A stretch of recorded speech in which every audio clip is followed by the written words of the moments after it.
마라나타 신앙을 갖자. 우리 기독교 신앙의 두 기둥은 십자가와 종말입니다. 그래서 이것을 십자가 복음과 종말 복음이라고 부릅니다. 먼저 십자가 복음부터 설명하겠습니다. 십자가 복음이란 것은 예수님께서 십자가에 못 박혀 달려 돌아가신 이유가 우리 인류의 죄를 용서하고 하나님의 계획했던 하나님 나라를 다시 받을 수 있는 회복의 길, 그것을 구원이라고 하는데 그 구원의 길을 마련하시기 위하여 죽은 것이라는 것입니다. 그래서 그것을 십자가란 죽음을 통해서 이룬 소식이라고 해서 십자가 복음이라고 하는 것입니다. 다시 한번 말씀드리겠습니다. 여러분이 이것을 이해하고 믿어져야 구원을 받을 수 있는 것입니다.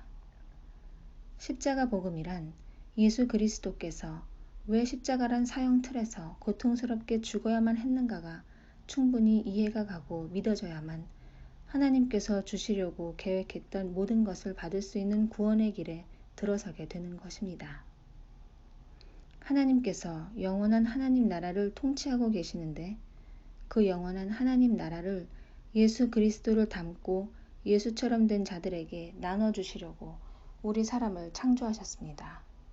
그런데 사단이란 놈이 이것을 방해하려고 우리 인류의 조상인 아담과 하와 때 나타나서 아예 우리 사람들이 하나님을 믿지 못하도록 거짓말로 유혹을 합니다.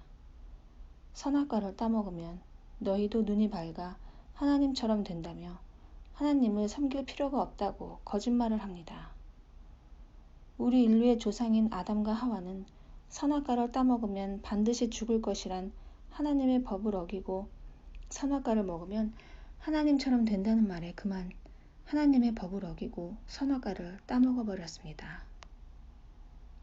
그때로부터 아담과 하와란 씨에서 태어난 우리 모든 인류는 하나님의 법을 어기고 선악과를 따먹은 죄인의 후손이 되어 하나님께서 우리 사람에게 주시려고 창조한 모든 것이 수포로 돌아가 버린 것입니다.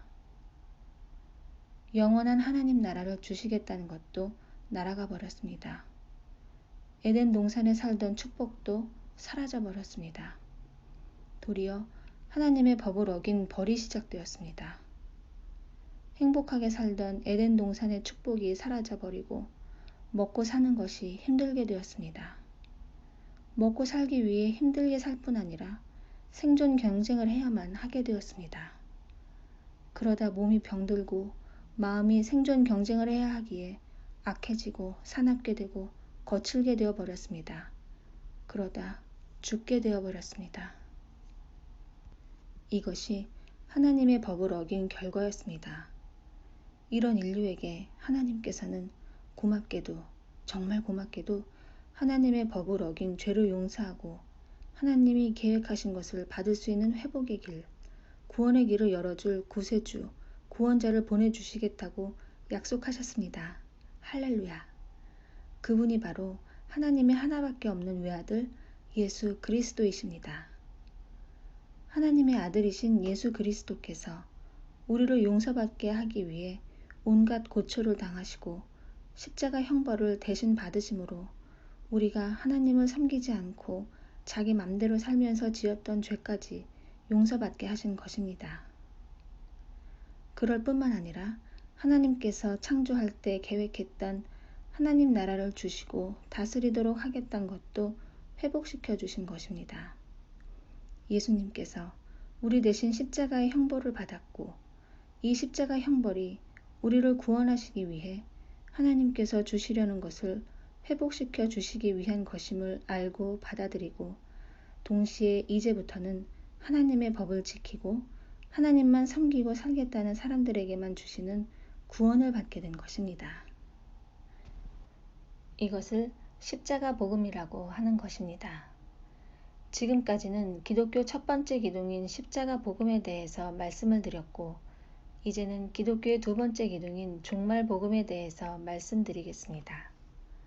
종말 복음이란 것은 첫째, 예수님께서 세상에 다시 오셔서 세상 나라를 끝내고 주님께서 다스리시는 것을 말하는 것입니다. 예수님께서 2000년 전에 오신 것은 십자가를 지심으로 죄를 용서하심으로 하나님 나라를 다스릴 자로 창조하신 신분을 회복하도록 구원의 길을 열러 오셨지만은 다시 오실 예수님은 세상 나라를 끝내려고 오시는 것입니다. 구원받은 자들과 함께 나라를 다스리려면 먼저 세상 나라를 끝내야만 하는 것입니다. 지금 세상 나라는 200여 국가가 있고 인구가 70억이 넘습니다. 세계 인구수를 한번 검색해 보니까 2015년 12월에 73억 4,900만이라는 것을 보았습니다.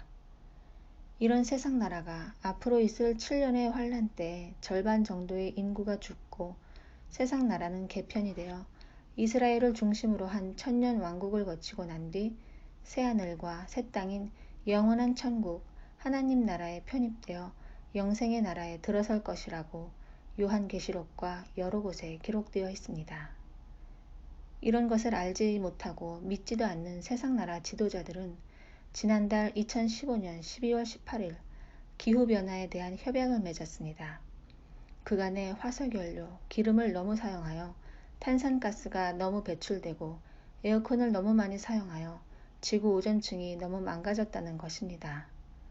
이대로 가다간 지구 온도가 높아져 지구 환경이 변하면 인류는 같이 망한다는 것을 알고 2030년까지 1.5도를 낮추겠다고 합니다. 그리고 중동 지역에서 일어난 순위파 이슬람 근본주의 세력인 IS가 이슬람 국가를 세우겠다고 일어나 무자비한 방법으로 세력을 넓혀가기 위해 테러란 방법도 쓰고 있어 지난번 파리에서 130명이 죽는 사건도 일어나고 있습니다. 그래서 우리나라도 테러 안전국가가 아니다 라고 하고 있으며 우리나라에 배정된 중동 시리아 난민들 200명 중에는 IS에 연관된 사람들이 끼어 있어 엄밀히 심사하고 있다는 뉴스도 있습니다. 세상 나라는 이렇게 힘을 합쳐 지구 환경을 지켜내고 전쟁과 테러를 막고 멸망으로 가는 길을 막고자 하고 있지만 그러나 성경은 기근과 지진으로 시작된 세계적인 재난과 나라와 나라끼리 큰 전쟁을 하고 사람들의 죄악은 노아의 때와 소돔의 때와 같아질 때 세상 나라는 끝이 날 것이라고 했습니다. 구체적으로 에스겔 38장에 이란을 비롯한 중동의 국가들과 러시아가 연합하여 이스라엘을 공격함으로 7년의 환난의 때로 접어들게 되고 이를 기점으로 적그리스도가 세계를 다스릴 것이나 그때 세상 나라들에게는 엄청난 재난과 전쟁으로 창세 이후에 없었던 고통의 시간이 될 것이라고 말하고 있습니다. 종말 복음이란 이렇게 세상 나라를 끝내고 주님 나라를 세우기 위해서 오신다는 것이고 두 번째는 그 주님의 나라는 교회가 중심이 되어 다스리는 나라라는 것입니다. 여러분, 지금 세상에서 교회가 핍박을 받고 교회 다니는 사람들이 박해를 당하지만 주님 오실 그때에는 교회와 성도들이 왕이 되고 주님 나라의 핵심 일꾼들이 되어 통치하는 나라가 되는 것입니다. 교회와 성도들이 영광을 받는 시대가 될 것이란 말입니다. 그간의 주님 때문에 핍박을 당했으나 위로는 받는 때이고 주님을 위하여 수고한 자들에게 주님께서 갚아주시는 때이고 하나님 말씀대로 선하고 의롭게 살려고 몸부림치며 애쓴 자들이 대접을 받는 시대가 주님 오심으로 시작되는 것입니다. 그때 영광이 다를 것입니다. 얼마나 주님의 성품을 닮았는가, 얼마나 충성되게 사명을 감당했는가를 볼 것입니다. 주님 오실 날이 멀지 않았습니다. 교회가 본격적인 배도의 세력에 동참하고 주님 오심을 직접 가늠해 볼 수 있는 해시계라고 할 수 있는 이스라엘에서도 하나님의 시간표대로 역사가 흘러가고 있구나 하는 생각이 들었습니다.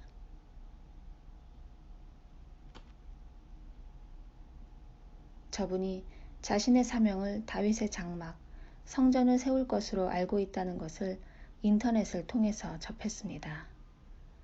성경의 예언대로 앞으로 있을 7년 환난의 때에 제3성전이 세워질 것인데 이스라엘 지도자들이나 국민들이 성전이 세워질 날만 고대하고 있다는 사실입니다. 지금 세상은 하나님의 시간표대로 빠르게 종말을 향해 달려가고 있습니다. 여러분에게는 그것이 느껴지지 않을지 몰라도 저는 그게 보이고 느껴집니다.